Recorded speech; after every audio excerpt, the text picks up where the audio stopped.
So this was a very long time coming, wasn't it? With that said, hello everybody, welcome back to the channel. Welcome to one of our weekly seasonal anime discussion videos. Today in particular, we are here to talk about Platinum End Episode 1, Gift from an Angel. But before we get into the video proper, quick reminder if you haven't done so yet, to hit that subscribe button and ring the bell. Set notifications to all, let all of AniTube know that you're here if you want more seasonal anime goodness.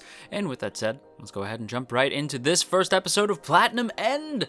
And it was really good, and that's a surprise. Well, it's not a surprise. It's a pleasant surprise because it had been a long time since I last heard about this. So this show has had my curiosity for a while, and honestly, like if I didn't know that it was coming out this season, I probably would have started the manga by now. Because if you didn't know, I didn't read manga for a really long time, and then recently I decided to start reading manga. And it all sort of started with My Hero, and now I've been reading a bunch of different manga. And I was always debating reading Platinum End for a bit, because Death Note is one of my absolute favorite series of all time. I feel like that's the same way for most people. And when it came to Platinum End, this is from the same team. Like, this is from the same creative duo that made Death Note. So, it's needless to say, I was pretty excited about this.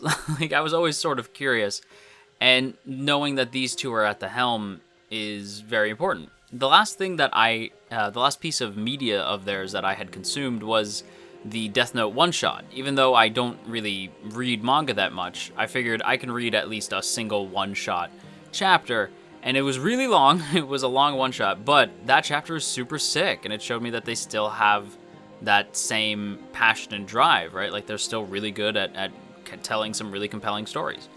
And it's evident here with Platinum End, as the premise alone is super sick, right? Like, the premise alone for Platinum End of this whole, like these different candidates for the new god appear on Earth, or not so much appear on Earth, but are chosen from regular people on Earth and are chosen by these special grade angels to sort of have this pseudo-death game, I suppose, for the title of God, which is crazy. Like, that's such an intense idea for a show, and the only people I can think of who could bring that and sort of ground it in some level of humanity is the team who made Death Note, right? Like, they made a story about somebody who can kill using the power of Shinigami, and they made that really grounded. They were able to tell that story and really humanize a lot of the characters, even characters like Light, who are absolutely despicable. They still managed to make him feel both godlike and yet also very, very human. The only thing that worried me going into this premiere was the fact that after Platinum End had aired, I heard nothing about it. I didn't hear a damn thing. I don't know anybody who reads it. I don't know anything about it. So that had me very concerned, right? Like, I don't know anybody who consistently reads Platinum End. I have a friend who is aware and checks in on Platinum End from time to time, but that's pretty much it. Outside of that, I don't know anybody who reads this chapter to chapter. I haven't heard anybody really talking about it. So I was pretty concerned about whether or not this show was going to actually succeed and if the first episode was going to win me over. Because again, I was really hyped for it, and because other people got to read the manga right away and I had to wait, this hype was building for a long time. And does it stick the landing? Well, thankfully, yeah, it absolutely does. And I think for the biggest part, to me, it all comes down to Mirai. Mirai, as an MC, is absolutely fantastic. I think from the first second we see him, where he's sort of isolated from the rest of his class, right?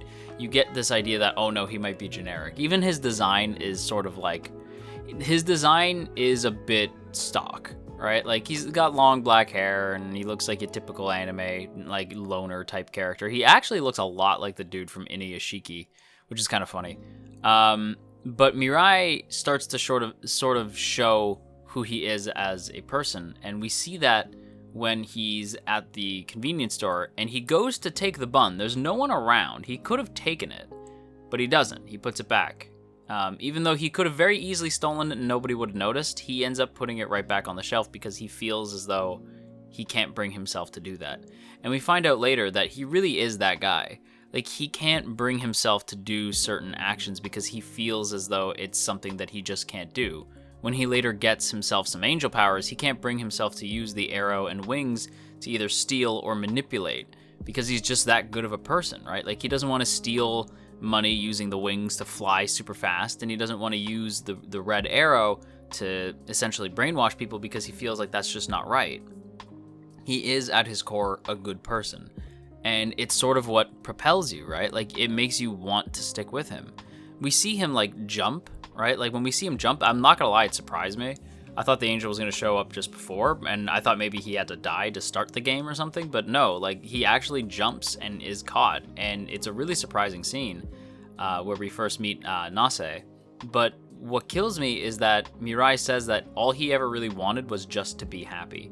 And this gets echoed later on in the episode when he's reminded about his mom telling him, like, look, Mirai, all I want for you is just for you to be happy, right? I just, like, as long as you can live a happy life, I'm good, right? That's all I could ask for you, right? Like, I want you to live so that all of us can be happy together.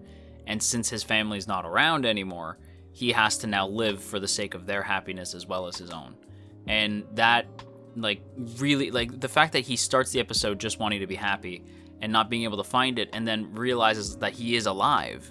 And because he's alive, he has to now carry on his family's memory and be happy, and find that happiness not only for himself, but for his family as well.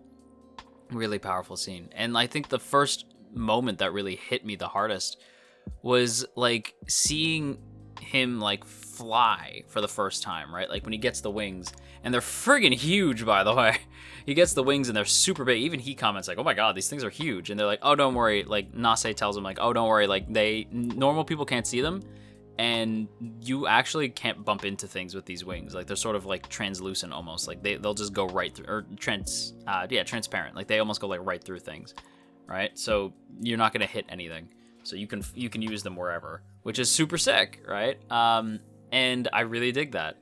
But the shot of him flying into the sunset and seeing his reaction, and then him gliding across the lake at night, or I guess the ocean at night, and then just, like, looking up at the moon, it's so beautiful. And that paired with, like, his backstory of, like, knowing that his family died at a really young age, he was taken in by an aunt and uncle who really abused him, the fact that he was offered freedom and love by Nase, and he still wasn't sure what to make of that. Like, he doesn't really know who he is or what he wants, and seeing him be happy for the first time in the episode, gliding across the ocean at night, like with the moonlight sort of lighting him, or flying towards the sunset just prior, like, it really makes you want to see Mirai through all the nonsense that he's been put through.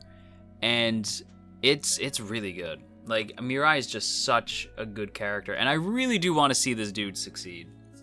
Like, I really want to see him through. Right, Nase as well, by the way. Nase, the angel, is also very fun.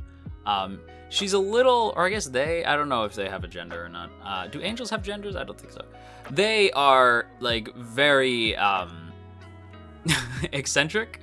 They're definitely, like, they're basically the equivalent of the one TikTok where it's just like, did you guys know that dog spelled backwards is God? Oh, that's really good, Tracy. What a clever girl. Kill your parents, Tracy. Right? Like, that's essentially who Nase is, where Nase is just, like, this really fun, bubbly character who does just want to make Mirai happy, right? That's what they're there for, is just to make Mirai happy. And then Nase goes like, oh, you should totally kill your aunt and uncle, right? It's like, what? Like, it just sort of, like, comes out of nowhere. And Nase even tells him, like, use the arrow and the wings to get what you want. And he's like, isn't that, like, demonic? And Nase's like, there's no such thing as demons. The only demons are in the hearts of humans, right? Like, there's no such thing as demons, just angels, right? Which is cool. We don't have to worry about demons or anything. It's just angels. But yeah, the angels are pretty hardcore in this series. And again, like Nase saying, like, you should kill your aunt and uncle to Mirai is definitely, like, at first you're like the first time that you see the aunt and uncle, you're like, yeah, they're abusive, what assholes. But then the first time that you hear that the aunt and uncle killed his family, you're like, what? Like, and they made it look like an accident. It's really intense. It's a really, it's a tough scene to watch because you're like, wait, what? And then when Mirai uses the red arrow on his aunt, and she gets all sort of weird on him, which I'll admit made me a little uncomfy. But like using the red arrow on her, she confirms that her husband like rigged the car to explode. And it's like, oh, right? Like, and that's awful, right? Like, and it was all over money. And so Mirai, like, they knew that was around the time where most of them were in the car. So the aunt and uncle just adopted Mirai so that if there was any sort of inheritance money, it would all just go to the aunt and uncle because they're already taking care of Mirai anyway. So it was this really awful moment. And it ends with Mirai telling them, like, you two should just die. And then, yikes, because the arrow works mighty well. Because if death would serve as an apology, it'll happen. So the aunt's guilt and grief, because she's been brainwashed, because she normally wouldn't feel any guilt or grief over what happened, because she's also just as horrible as the uncle. But because she was brainwashed and she felt as though the only way to repay him was death, it would work. Right? Because later on, Nase tells him that, like, the two kids, like, his cousins, death probably wouldn't, like, if he ordered them to die, it probably wouldn't work. Right? Because, like, they don't feel as though what they've done is worthy of death. Because they're just kids, right? Well, they're not kids. They're, like, the same age as him, right? So it's like they don't feel as though what they've done would be worth that, right? And that's another thing I have to give the creators, is that they really... Same thing with Death Note, like, they really hammer out the rules and then play around the rules in really fun ways, right? Like, because Nase says, like, well, I guess you could just use the white arrow. And it's like, what the hell is the white arrow? And the white arrow is this, like, essentially, if the red arrow can mind control people, the white arrow can straight up kill them. And the white arrow essentially is used to deliver a painless death. And Nase tells Mirai, like, you should use the white arrow to take out your two cousins and then use the red arrow on your uncle, which is nuts, like, which is absolutely insane, right? Like, to me, that's just crazy. And it's funny because this is where not Nase, but Mirai starts to realize how deep he is in this, like, how in over his head he is, because he very much is in over his head. The dude is definitely caught up in something I can't even begin to describe, and that is just the straight up premise of the show, right? Like the whole god candidates thing. And Nase explains that there's 13 of them. So there's 13 candidates. I believe that is a nod. But yeah, there's 13 candidates, and I believe one of them is the ugly looking version of Shorter from Banana Fish, and a whole ass Sentai Ranger, which surprised the hell out of me. But there's like a Sentai dude, and the title of next week's episode is Hero of Justice, so I was like, okay, that's interesting. But the thing is, I think that the Sentai-looking dude, I feel like that's armor that you get from the Angels, because it seems like Mirai also gets some sort of Sentai-looking outfit in the OP as well. So I almost wonder if that's what's going on, is that, like, Mirai will eventually get, like, a sick sort of Sentai Ranger-looking outfit, and I'm down for that, because Mirai's in particular looks super sick. But, like, yeah, he's essentially in way, way, way over his head. And at this point, I don't even know how this is going to go down. I don't know where we're going. Because I assumed that this was going to be a sort of death game type thing. But the fact that we see characters wearing this sort of, like, superhero armor, right? Like, this sort of, like, Sentai armor, makes me wonder if maybe that's not what we're getting. Like, I don't really know anything going in, and I'm glad that I don't. Like, I'm really glad that I am spoiler free. I don't know anything that's coming. All I know is that Mirai is incredibly compelling, and I want to see this dude through everything that he's been through, right? Like, the fact that he was, like, beaten up and sort of taken advantage of as a kid, the fact that he lost his parents, who were nothing but sweet to him, the fact that he feels as though he can't go anywhere, and that he's given a new chance at life. Like, the scene of him saying, like, I'm alive, just hits so hard, where he just says, like, I'm alive, and it's my duty to find happiness, not just for me, but for my family. Just hits so hard. There's so many moments in this first episode that are just so beautiful, and I can't stress enough how impressed I was. And I cannot wait to see where this is going. I assume it's going to just continue the absolute insanity but I'm excited. I'm very excited to see where it's going. But yeah, that's it for me. Go to the outro. And that's gonna do it for today's video, everybody. So I hope you guys enjoyed. If you did, don't forget to boop that up snoot, share if you care, leave a comment down below, and of course, make sure that you hit that subscribe button, ring the bell, and set notifications to all. Let all of AniTube know that you're here. And of course, before we go, as always, I have to give a big thank you to my wonderful masters who help support this endeavor. And of course, I want to give a special thank you to the Masters of Masters who help support us just that little bit more. And I have to give a big thank you to Izevi, Asaki VT, Elizabeth Just Elizabeth, JCran23, Jeremy P, Matt87 Eagle, Shadow Creative, Shiorans, Stephen G, Stevie W, Trapmaster, and Tristan G. Thank you all so much for being so freaking wonderful. I appreciate it. And if you want to hear your name shouted out at the end of these videos, or you want to see your name scrolling past the screen, go ahead and check out the link in the description to our Patreon page, or you can hit that join button right beside the sub button. And that also gets you a badge next to your name as well in the comments if you want people to know how cool you are. But yeah, I'd sincerely appreciate it. It is a great way to help this channel and keep videos coming out. I really appreciate it, everyone. And that is it for me. So you guys take care of yourselves. And of course, do clean your room. It's filthy.